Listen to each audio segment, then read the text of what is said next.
Welcome. I am Tom Sharp, a member of Seldovia Village Tribe and board member of Seattle Peace Chorus. We acknowledge that we have produced this concert on the traditional land of the first people of Seattle, the Duwamish, past and present.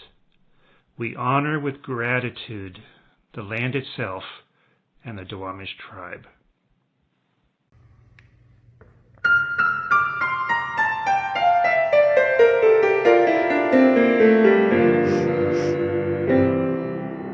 I was born by the river in a little tent. And oh, just like the river, I've been running ever since. It's been a long, long time coming, but I know change gon' come. Oh, yes it will. It's been too hard living, but I'm afraid to die, 'cause I don't know what's out there beyond the sky. It's been a long, long time coming, but I know a change gon' come.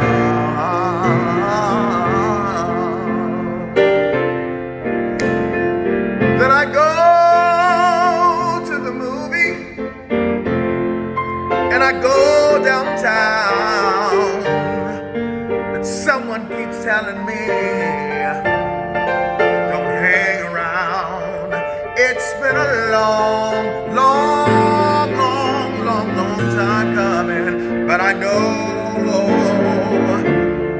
the change gon' come. Yes. Then I go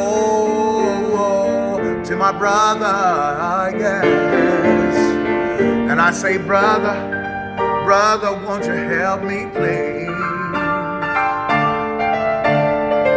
But then he ends up knocking me, yes, knocking me right down to my knees. And whoa, there's been times that I thought that I wouldn't last for long, but now I think I'm able to carry on. It's been a long time coming, but I know change is gonna come. Oh, yes it will. You know, I said it's been a long time coming, but I know a change is gonna come. Oh, yes it will.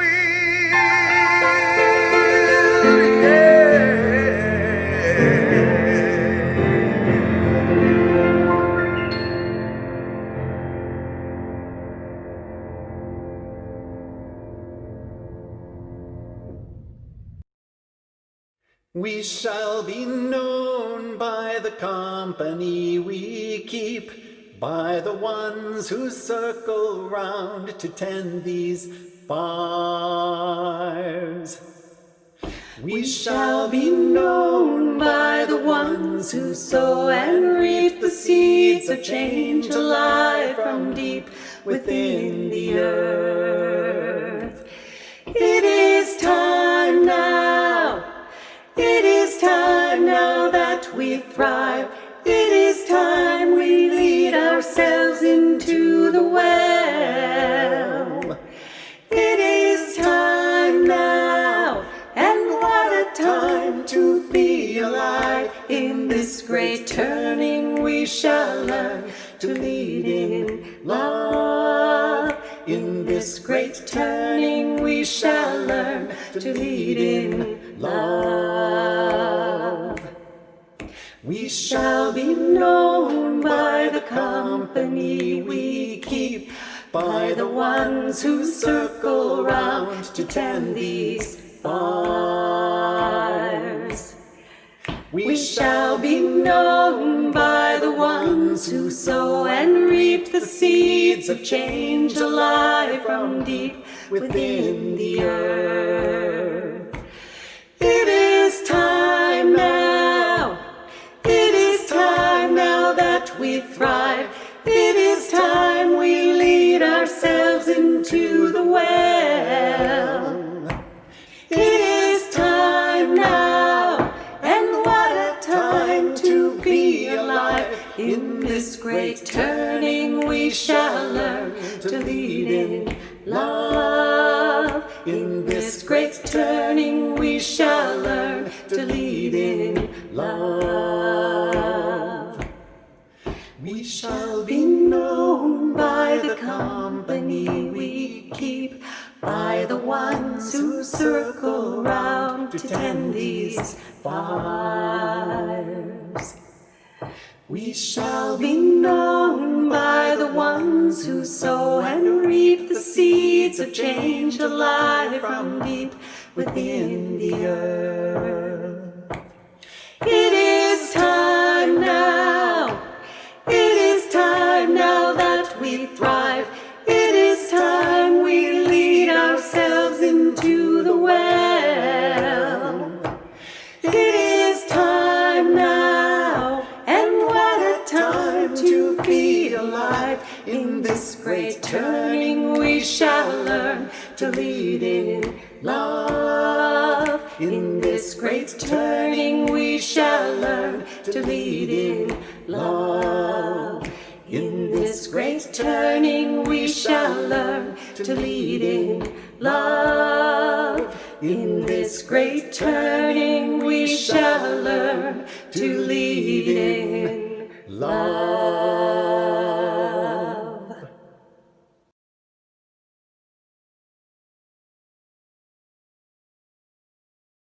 How then do we lead in love? Certainly compassion is an essential element of our rights to life, liberty, and the pursuit of happiness. Sometimes in the United States, people seem to forget why the founders were so careful about the First Amendment, spelling out our freedoms of speech, freedom of the press, the right to peaceful assembly, freedom to petition our leaders, and freedom of religion. It is because all these things were not part of the common person's rights in the old world. Although a vast majority of people do have values based in religious teachings, those teachings are not the law of the land. Our founders knew that the discoveries of Galileo, who proved Copernicus to be right about the earth revolving around the sun, these were suppressed by the church. Jefferson knew that the Pilgrims arrived at Plymouth Rock having fled the religious edicts of King James. The framers of the Constitution were well aware that Voltaire spent a lot of time in the Bastille prison when he advocated for a separation of church and state. In the United States, we are free to worship as we see fit, as long as it does not interfere with others' legal rights. We are also free to not be identified with a faith. These matters are before us now in many important court cases. It is important to note that although we do not have a state-prescribed religion, we do have shared values that we uphold that are far older than the founding of this country. Consider these diverse teachers. Rabbi Hillel of the 1st century BCE declared that to love your neighbor as thyself was the most important message of the Torah. The Golden Rule, as we know it, is nearly universal in all spiritual teachings, It calls us to compassion. The rule affirms that love is more powerful than hate. Buddha describes expressing love through a desire to alleviate suffering in the world. The great Lakota visionary, Crazy Horse, describes his dream. I see a time where all the colors of humankind will gather together under the sacred tree of life. And we say to our American citizens, let's bring love and unity back into the civic discourse. Substitute the heart of America for the word love, and see if that fits your vision of the kind of community you want to build for our children's future. Let the heart of America be kind and gentle. The heart of America does not insist on its own way. Compassion gives us a North Star to guide us in how we treat the stranger in our midst, how we open our doors to people fleeing civil unrest and violence. Doors are open in a reasonable way, rather than slammed shut. Let Americans all gather now together under the sacred tree of life, and let us seek out all peoples of the world to meet with us under that tree. And so we come to exercising our right to participate in democracy. If there is anything sacred to us all, it is our right to an unobstructed vote. To secure these rights, governments are instituted among all men and women, deriving their just powers from the consent of the governed. All good people, that is you.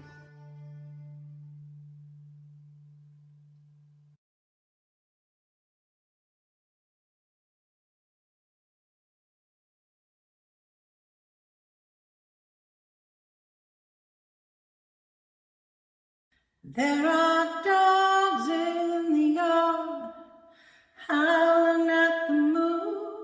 There are sinners like me, our judgment's coming soon. And I stand at the bottom of this dark and lonely well, singing, please give me answers, so I might escape hell.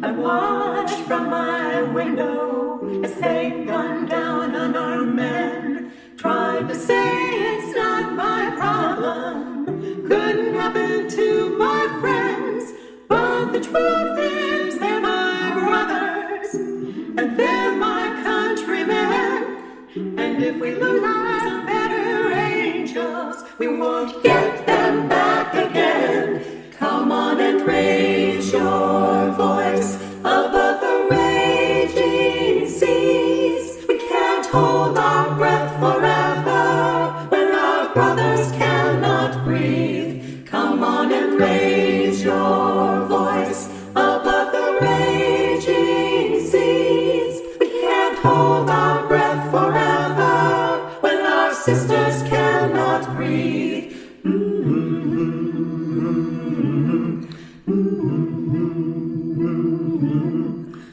When I lived outside Atlanta, in Durham and Nashville, I spent years in California, in the valleys and the hills, and they say we fixed the problem. Yeah, we all live the dream, but when shots ring out in Charleston, tell me who are the ones that bleed? Come on and raise your voice above the raging seas. We can't hold our breath forever when our brothers cannot breathe. Come on and raise your voice above the raging seas. We can't hold our breath forever when our sisters cannot breathe. Oh.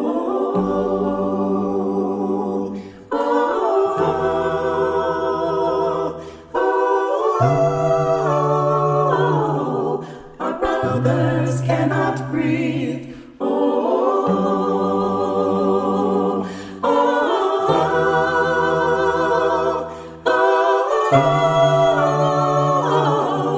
our sisters cannot read. All good people, won't you come around?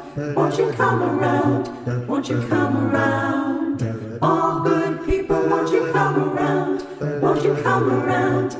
Defend your brother. All good people, won't you come around? Won't you come around? Won't you come around? All good people, won't you come around? Won't you come around? Hold up each other. All good people, won't you come around? Won't you come around? Won't you come around? All good people, won't you come around? Won't you come around? Defend your brother. All good people, won't you come around? Won't you come around? Won't you come around? All good people, won't you come around? Won't you come around? Hold up each other.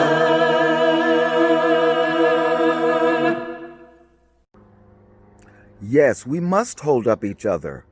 That's the only way this democracy will work.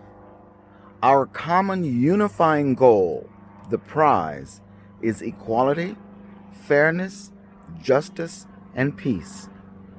The Shades of Praise Gospel Choir of Seattle shares with you now an arrangement of Keep Your Eyes on the Prize, a familiar civil rights anthem which was, and still is, at the heart of many nonviolent, peaceful demonstrations, protests, and marches. Let's all keep our eyes on the prize and hold on.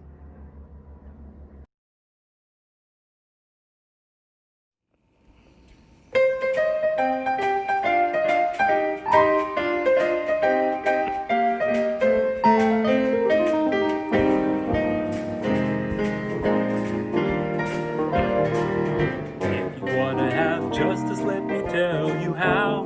Keep your hand on freedom's plow. Keep your eyes on the prize. Hold on. Keep your feet on freedom's track. Keep looking forward and don't look back. Keep your eyes on the prize. Hold on. Hold on.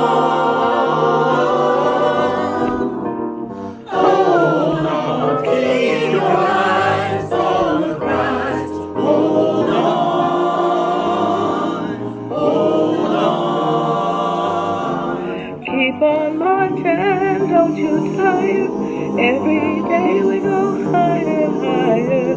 Keep your eye on the prize, hold on. Work all day, work all night, just to keep our civil rights.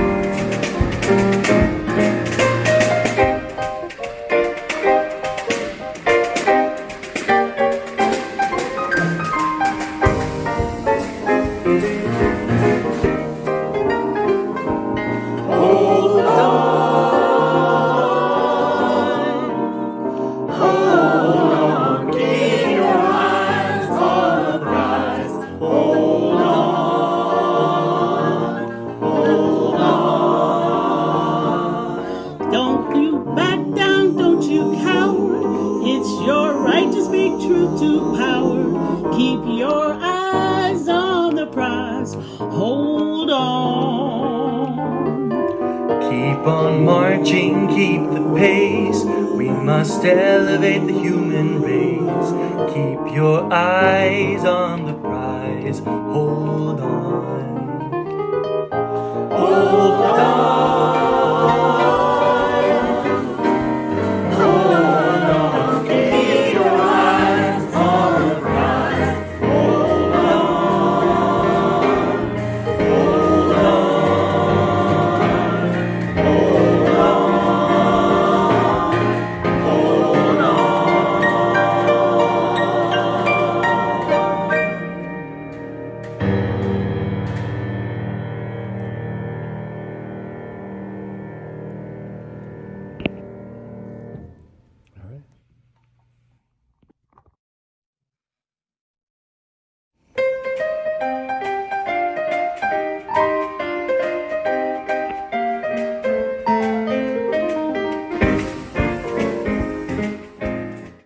The prize is our democracy and our right to vote. This continent is home to one of the oldest participatory democracies on the planet. In the Haudenosaunee Confederacy, women have had a political voice and lived in a system of real equality for 1,000 years. Ben Franklin was interested in the structure of the Confederacy and the great law of peace upon which their system is based. While John Adams was working with the Continental Congress, his wife Abigail wrote to him with a plea. In the new Code of Laws, I desire you would remember the ladies. If particular care and attention are not paid to the ladies, we are determined to foment a rebellion, and will not hold ourselves bound to obey any laws in which we have no voice or representation. It wasn't a perfect document. It allowed for the inhumanity of slavery and failed to guarantee women, and even men who didn't own property, the right to participate in the political process. The struggle for the vote is a struggle for self-determination, for a say in what happens in our country, our communities, and our bodies. It's a struggle for our democracy. Our democracy isn't fully formed yet. We're still working on it. Big milestones have been reached, and yet threats to our voting rights mirror those of 100 years ago. The movement for women's equality began with the female anti-slavery organizations. Anti-slavery societies grew rapidly and formed into a national organization. In 1848, some women and men met in a very, very small little town, Seneca Falls, and they wrote a Declaration of Human Sentiments. The Declaration of Human Sentiments was modeled on our own Declaration of Independence. And it was very, very simple. They said, "We hold these truths to be self-evident, that all men and women are created equal. That they are endowed by their Creator with certain unalienable rights, that among these are life, liberty, and the pursuit of happiness." After the kickstart from Seneca Falls and subsequent conventions, the decade of the 1850s saw the movement grow with national conventions nearly every year. The conventions focused on multiple areas of women's rights. In 1865, the Civil War ended, slavery was abolished, and groups that had focused on abolition shifted their attention to suffrage and rights. The American Equal Rights Association, AERA, was formed calling for universal suffrage for men and women. But as the 15th Amendment was being debated, suffrage groups split over priorities. Some of the white women felt they should get voting rights before the African American men. The 15th Amendment was ratified in 1870. Some states began crafting laws that would limit the ability of African Americans to register or cast ballots. Groups like the KKK also used violence to keep them from voting. The AERA was now divided on strategy and broke into two groups. Elizabeth Cady Stanton and Susan B. Anthony led the National Woman Suffrage Association, which focused at a national level on a federal amendment. Lucy Stone and Henry Blackwell led the American Woman Suffrage Association, which worked on state-by-state voting rights. In 1890, they remerged as the National American Woman Suffrage Association. Increasingly discriminatory practices made the work of black women suffragists much harder. They spoke out and worked within suffrage organizations and outside of them. African American women were working together in clubs, churches, and organizations for advancing and empowering their communities. In 1896, the National Association of Colored Women was formed. Their slogan was "Lifting as we climb." In the 1910s, they worked for the suffrage amendment, and after the 19th Amendment was passed, they helped women learn to navigate the voting process. The 1900s were slow in terms of progress, but a new generation of suffragists was getting impatient and had different ideas about moving the campaign ahead. Alice Paul and Lucy Burns organized an enormous parade in Washington, D.C. in March 1913. This was the first large organized march on Washington for political purposes. The parade was massive, with 5,000 to 10,000 marchers, 26 floats, 10 bands, chariots, mounted brigades, and more. There were sections for countries where women already had the vote, for various professions, and floats with relevant themes. A pageant was performed on the steps of the Treasury building. A rally at the end featured known speakers, including Helen Keller. Although there were police escorts, the enormous crowd surged into the parade, blocking the way. Spectators were mostly men, and many were hecklers, spitting, throwing things at marchers, and flicking lit cigarettes at them. Some people were trampled. About 300 people were hurt, and over 100 were sent to the hospital. The event generated much talk. Hearings were conducted to learn why the police had let the crowd get out of hand. Alice Paul and Jane Burns formed the National Women's Party, which kept up pressure with picketing and marches. Their silent sentinel was groups of women who stood at the White House gates and then in Lafayette Square in front of the White House starting January 9, 1917 until June 4, 1919, when the 19th Amendment was passed by both houses of Congress. Their protest was silent. Nearly 2,000 women participated in the Silent Sentinel. They got support from some people who would bring hot drinks or contribute money, but they also endured harassment, arrests, and physically abusive treatment. As many as 500 people were arrested. November 14, 1917 became known as the Night of Terror, when police arrested 33 women, treated them brutally, and sent them to Occoquan Prison. A D.C. Court of Appeals later ruled that they had been illegally arrested, convicted, and imprisoned.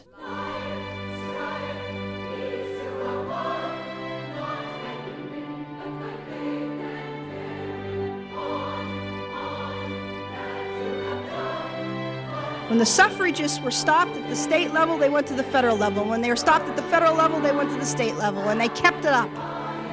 For 56 state referendum campaigns, 480 legislative campaigns, 470 state constitutional campaigns, 277 state party campaigns, 30 national party conventions, 19 campaigns, and 19 successive Congresses. They kept it up, and they kept it up until suffrage was theirs. The 19th Amendment said that the right to vote can't be denied based on sex, but it didn't guarantee access to voting, and many states still put roadblocks in the way of voters. The NAWSA and National Women's Party considered their work complete, but black women were now on their own to ensure their voting rights.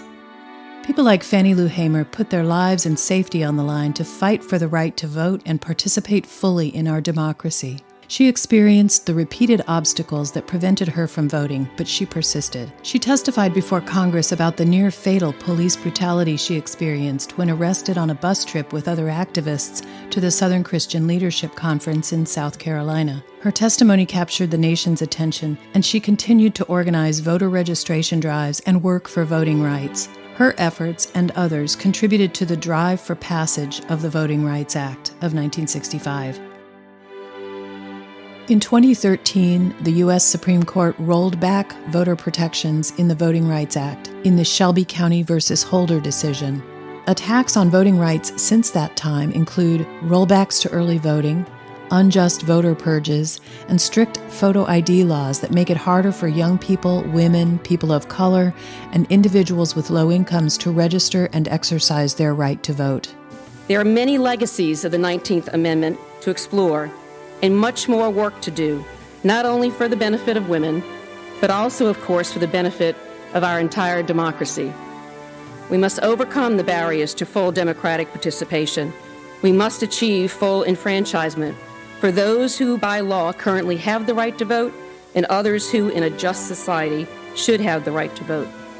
While the 15th and 19th Amendments meant that voting rights could no longer be denied because of race or sex, many voters still face ballot restrictions. New constructs evolved, some by misguided, if not malignant design, to strip away the right to vote from otherwise eligible persons. Other challenges continue today, including accessibility to polling places for people with disabilities. The quest for the women's vote has been an effort by thousands of women and men over generations.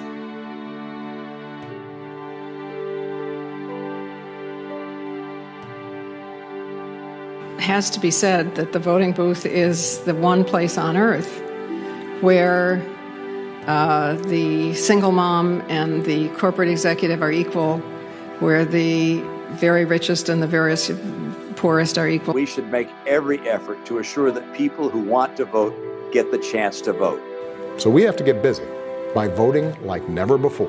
When we vote, things change. When we vote, things get better. When we vote, we address the need for all people to be treated with dignity and respect in our country.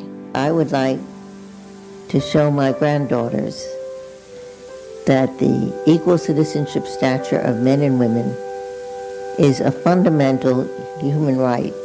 It should be right up there with free speech, freedom of religion, ban on discrimination based on race, national origin.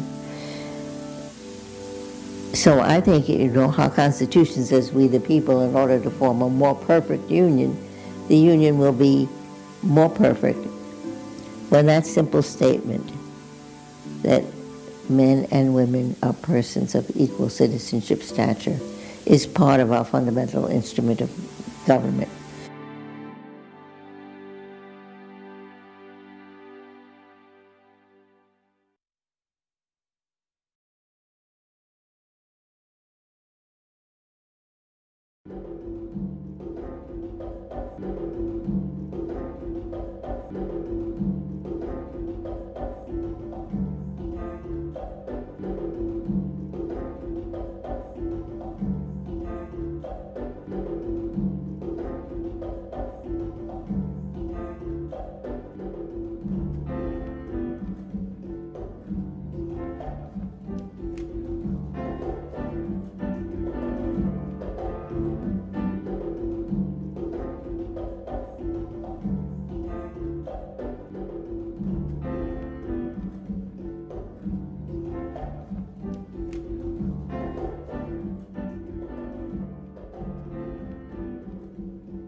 They tell me I should fear you.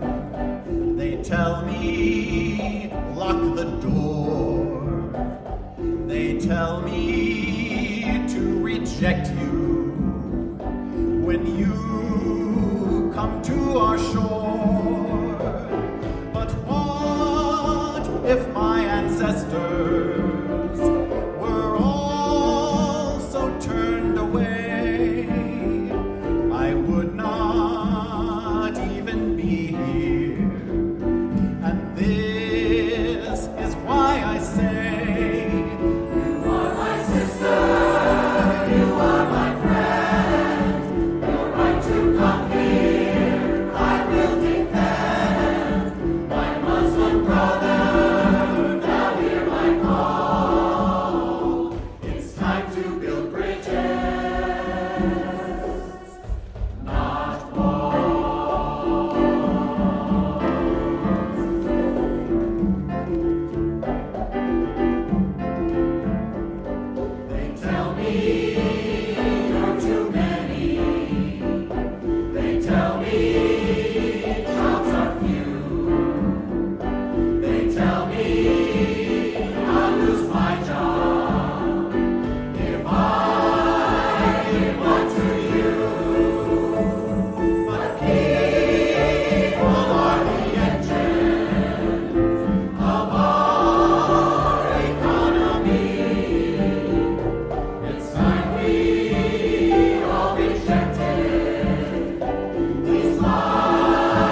Nobel Prize-winning poet Pablo Neruda once said that peace goes into the making of a poem as flour goes into the making of bread. La paz entra en la elaboración de un poema, como la harina en la elaboración del pan.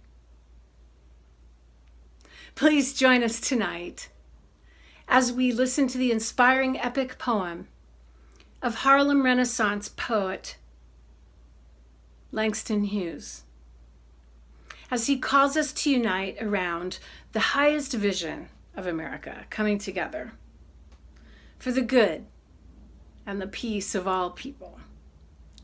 Unámonos por la paz.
Let America be America again. Let it be the dream it used to be. Let it be the pioneer on the plain, seeking a home where he himself is free.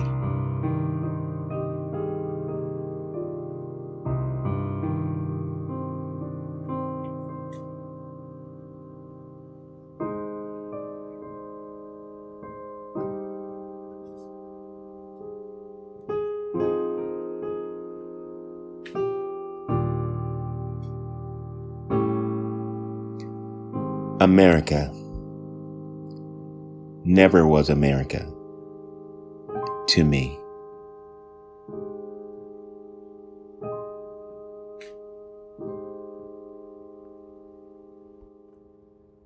Let America be the dream, the dreamer's dreams.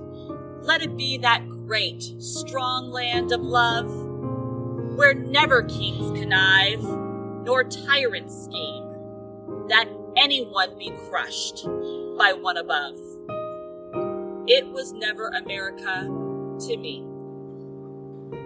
Oh, let my land be a land where liberty is crowned with no false patriotic wreath. Where opportunity is real and life is free. Equality is in the air we breathe. But there's never been equality for me, nor freedom in this homeland of the free. Say, who are you that mumbles in the dark? And who are you that draws your veil across the stars?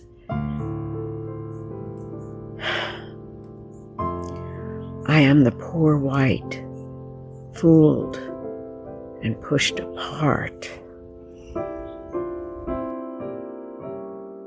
I am the black man bearing slavery scars. I am the native man, driven off the land. I am the immigrant, clutching the hope I seek, and finding the same old, stupid plan of dog eat dog, of mighty crush the weak.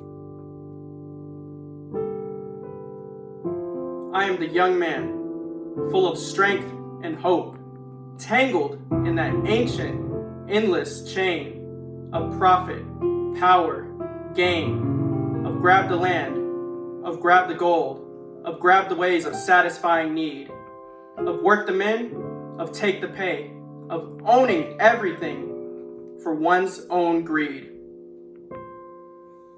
I am the farmer, bondsman to the soil. I am the worker, sold to the machine. I am the dark person, servant to you all. I am the people, humble, hungry, mean. Hungry yet today, despite the dream. Beaten yet today, oh pioneers. I am the man who never got ahead, the poorest worker bartered through the years. Yet I'm the one who dreamt our basic dream. In the old world, while still the serf of kings. Who dreamt a dream so strong, so brave, so true, that even its mighty daring sings in every brick and stone, in every furrow turned. That's made America the land it has become.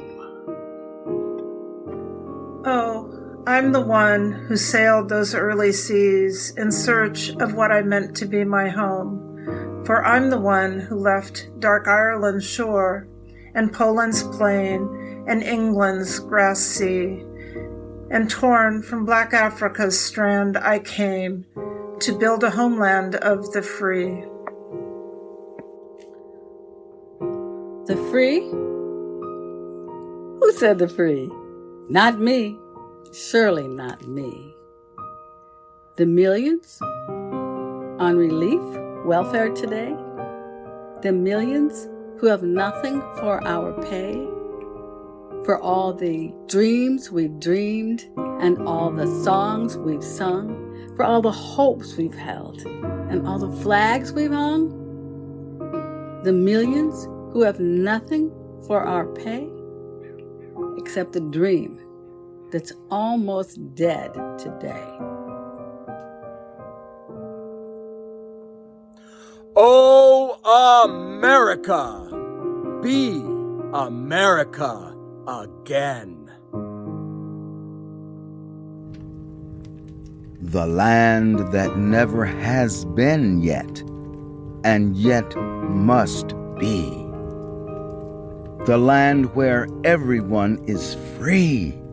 The land that's mine, the poor man's, the native people, the black man's, me.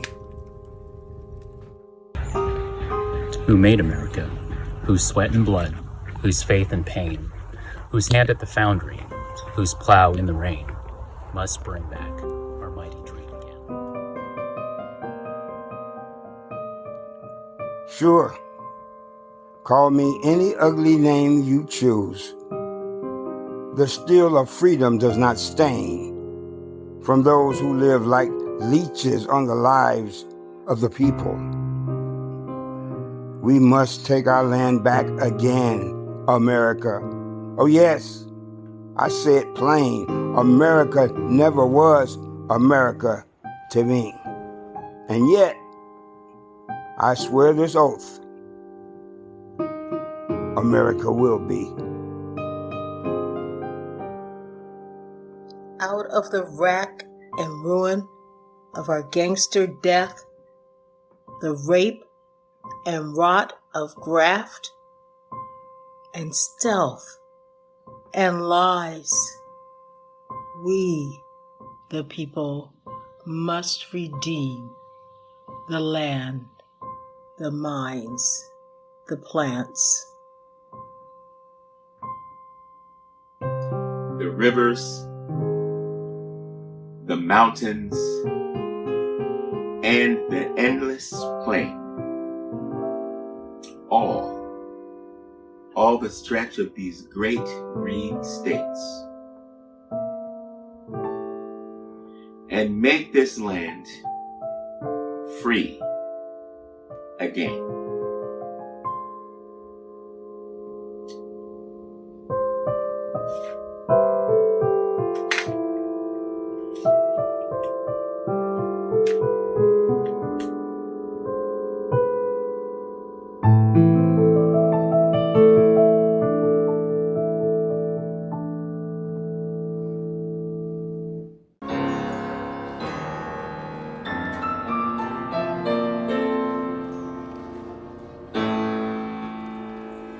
Let America be America again.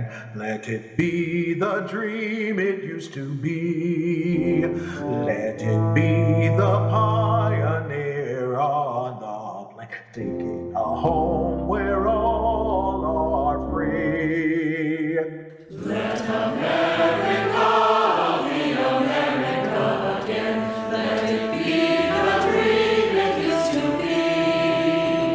Let it be the pioneer on the plains, taking a home where all are free.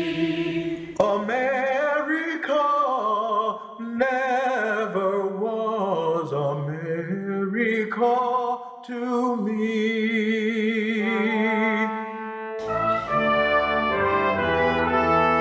Let America be the dream that dreamers dreamed. Let it be that great strong land of love, where never kings can rise, nor tyrants scheme. Let any man be crushed by one above. Great strong land of love. Now let it be that great strong land of love. It never was America to me. Oh, let my land be a land where liberty is crowned with no false patriotic creed, but opportunity is real and life is free. Equality is in the air we breathe. There's never been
of freedom does not stain for those who live like leeches on people's lives. We must take back our land again. We must take back our land again. We must take back our land again. Sure, call me any ugly name you choose. The steel of freedom does not stain for those who live like leeches on people's lives. We must take back our land again. We must take back our land again. Sure, call me any ugly name you choose. The steel of freedom does not stain for those who live like leeches on people's lives. We must take back our land again. We must take back our land again. We must take back our land again. America.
We must redeem the land, the plants, the rivers,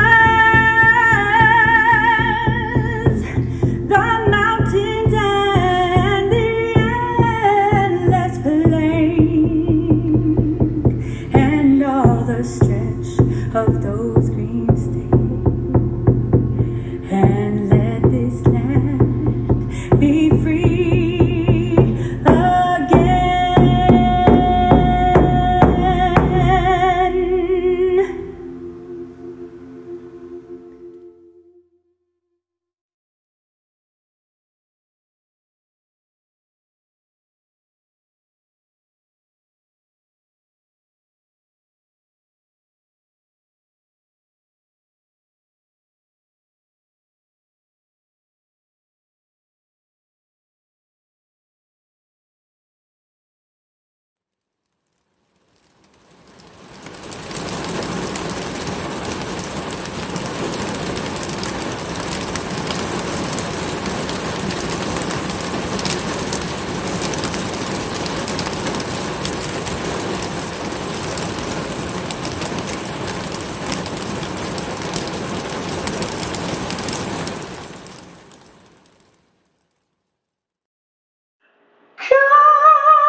people of one song, where the people lead, the leaders come along, give the mighty seas, and turn this world around.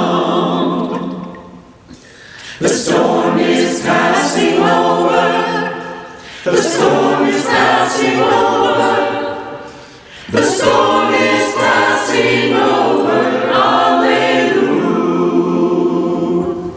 Hallelujah. Hallelujah. Hallelujah. The storm is passing over. The storm is passing over. The storm is passing over.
It is our hope, with all of us working together, that the storms of injustice will indeed pass over. As we celebrate the life and the homegoing of United States Congressman John Lewis, a man of pure joy and perseverance, a man who was a peacemaker, who led by example, we then are emboldened and empowered to keep our eyes on the prize and never stop working for justice and peace as John did. And one day, after all of our work has been made manifest, we can all say together, hallelujah.